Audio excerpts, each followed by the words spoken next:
J'ai peur du sida. On m'a dit que la mort était le sort de ceux qui ont eu le tort d'oublier la protection au moment du rapport. On m'a dit que les seringues utilisées par les drogués pouvaient nous contaminer. On m'a dit que le vaccin n'était pas encore au point et que les médicaments se prenaient tout le temps. On m'a dit beaucoup de choses et je ne sais plus où la vérité se pose. Pourquoi j'étais dans la ligne de mire de ce virus? Pourquoi la bêtise de ma jeunesse me tue chaque jour un peu plus? Pourquoi dans ma tête le désespoir se mêle à la tristesse? Mes larmes coulent, c'est triste mais c'est bon laisse, j'ai l'habitude. Cette maladie m'a rendu rude. Plus de vie déchiquetée par cette trithérapie à efficacité rapide. Mais ça, c'est le docteur qui me l'a dit. Revenir en arrière pour moi serait le paradis, mais plus rien à dire. Ma vie restera un enfer. De blagueur, je suis passé à cœur de fer. Seul dans ma sphère, ma vie restera un enfer. Déboussolé, j'avance vers je ne sais quoi. Bercé par le slam comme par le courant de la Volga. 10 ans, alors qu'il est déjà là. Lui qui circule dans mon sang. Lui qui me force à suivre des traitements tout le temps. Chaque jour, je dois me rendre chez le médecin pour des vaccins qui me donnent envie de rien. Chaque jour, je souffre. Plus d'espoir. J'ai comme une impression d'avoir une bombe placée à l'intérieur de mon corps, prête à exploser. Entouré de ma famille, de ceux qui me soutiennent, de ceux qui m'encouragent, de ceux qui me disent de tenir, d'être fort. Je retrouve le sourire, l'envie de vivre. Mais pourquoi moi? Tous les jours, il me demande, mais pourquoi toi? Tous les jours, le même refrain. Un refrain qui me fait penser que je suis atteinte de cette maladie qui me détruit. Atteinte de cette furie qui nous détruit. Mon Dieu, pardonne ces hommes qui me lynchent à cause de ça. Sempiternel refrain, je le retiens. Malheureusement, ceci, c'est l'histoire de ma vie. Et comme tu vois, j'ai le sida. Waouh! En plus de cette souffrance physique, il y a plus grave, la souffrance morale. Affronter chaque jour le regard des autres, de ta propre famille qui a honte de toi.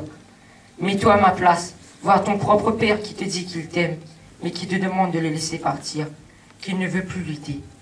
Toi, tu nous as fait subir tout ce qu'il ne fallait pas. À cause de toi, j'ai perdu mon père, l'être le plus cher au monde pour moi. Moi, je parle pour lui, pour un enterrement qui n'est pas joli. Avant ça, j'ai marché dans un son d'après-guerre. Les chuchotements, le bruit des pas, les cris, les pleurs. C'est triste car je n'ai pas vu dans sa douleur. Ça me fait mal au cœur. Je savais pas, je voyais pas, j'y croyais pas, j'y pensais pas, je me disais juste. Bof, il joue la comédie pour qu'on s'occupe de lui. Et dire que c'était pas ça. Que c'était à cause d'une seringue qui a été utilisée par un pote, un autre, encore et encore pour finir par lui. Maintenant, il est parti. Sa mort hante mon esprit et ma vie. Je suis triste sans lui. Je pense à lui quand je suis seule ici. Lui, encore et toujours lui. Mais au fond, qu'est-ce qu'il a, lui? Eh ben moi, je vous dis que lui, il est mort de cette maladie, irréparable aujourd'hui. Voilà, c'était encore et de nouveau moi, ce petit qui a slamé sur cette grande maladie.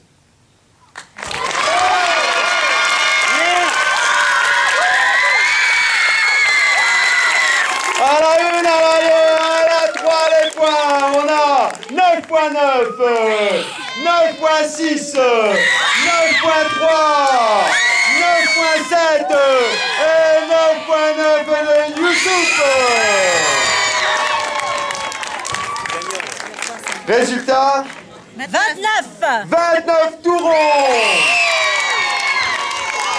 Qui est connu, qui se stresse séropositif. Comment tu es essoufflé comme ça? Il va continuer à vivre. La joie. Jusqu'à la retraite.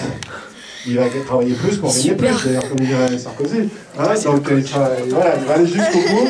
Il mourra d'autres choses. Sincèrement, il mourra d'autres choses. Ouais, c'est le coach. Non, je suis super fier de lui parce que, comme tous les élèves du collège, ils ont fait un super travail. Ils ont bien compris le message et ils l'ont surtout bien fait passer. Et c'est génial. Très content, très content, très fier. Merci à l'association RIP. Non, c'est l'émotion. La plaine des Cafres. Ils ne sont jamais allés se faire désister. Ce n'est pas des histoires personnelles parce que je pense qu'ils ont la chance de ne pas être infectés, mais ils ont su se mettre dans la peau de quelqu'un et c'est là où ça devient tout de suite justement celui qui a gagné avec son papa et tout ça, c'est touchant quoi. Il y en a d'autres qui avaient une autre approche, plus peut-être pas festive, mais où il y avait aussi un message d'espoir d'espoir, voilà quoi. Non, il y a beaucoup de choses qui m'ont vraiment bien touchée aujourd'hui. Pour une première, on va dire que c'était pas mal. On a encore à s'améliorer, c'est sûr. Mais je suis contente des garçons parce qu'ils ont quand même osé. Sur les 45 élèves qui étaient impliqués dans le projet, donc on en a eu quand même 8 qui sont passés sur scène.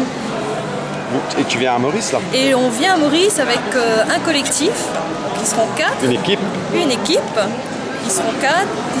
On va bien les préparer parce que la compétition sera rude et on va faire en sorte de gagner. Tu sais qu'il faut faire 3 textes différents. 3 textes différents. Et un collectif. Un collectif.